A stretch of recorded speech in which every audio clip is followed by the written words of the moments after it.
অনেক সময় গড়িয়ে গেছে। তাছাড়া মনটাও একটু খারাপ। সকালে ঘুমের তুইটা অনেক তাড়াহুড়া করে রেডিও নাস্তা করার সময় বাসায় কিছু গোলমাল হয়ে গেছে। ছাত্র জনতার আন্দোলনে হামলার ঘটনায় সাবেক রাষ্ট্রপতি আব্দুল হামিদ ও তার দুই ছেলে রেজওয়ান আহমেদ তৌফিক এবং রাসেল আহমেদ তুহিনের বিরুদ্ধে মামলা হয়েছে। একই সঙ্গে মামলায় সাবেক প্রধানমন্ত্রী শেখ হাসিনা, তার বোন শেখ রেহানা, ছেলে সজীব ওয়াজেদ জয় এবং মেয়ে সাইমা ওয়াজেদের নামেও মামলা হয়েছে। এ মামলায় আসামি করা হয়েছে ১২৪ জনকে। মঙ্গলবার বিকেলে কিশোরগঞ্জ থানায় মামলাটি করেন তহমুল ইসলাম মাঝারুল নামের এক যুবক।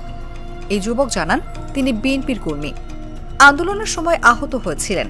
দীর্ঘদিন চিকিৎসা নেয়ার পর এখন কিছুটা সুস্থ হওয়ায় মামলা করেন। আওয়ামী লীগ সরকারের পতনের পর গত বছরের ৫ই আগস্ট থেকে এ পর্যন্ত কিশোরগঞ্জ সদর থানায় ১১টি মামলা সহ জেলায় প্রায় অর্ধশত মামলা হয়েছে। এসব মামলায় ৪,০০০ জনের নাম উল্লেখ সহ অজ্ঞাত পরিচয়ে আরও ১০,০০০-এর বেশি লোককে আসামি করা হয়। তবে দেশে এই প্রথম কোনো মামলায় সাবেক রাষ্ট্রপতি আব্দুল হামিদকে আসামি করা হলো।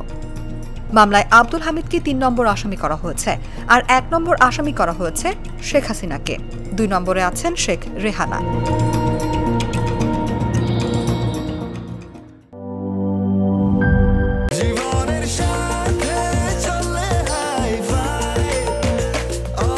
স্বাস্থ্যকর অল টাইম, সব সময় অল টাইম হেলদি লাইফ।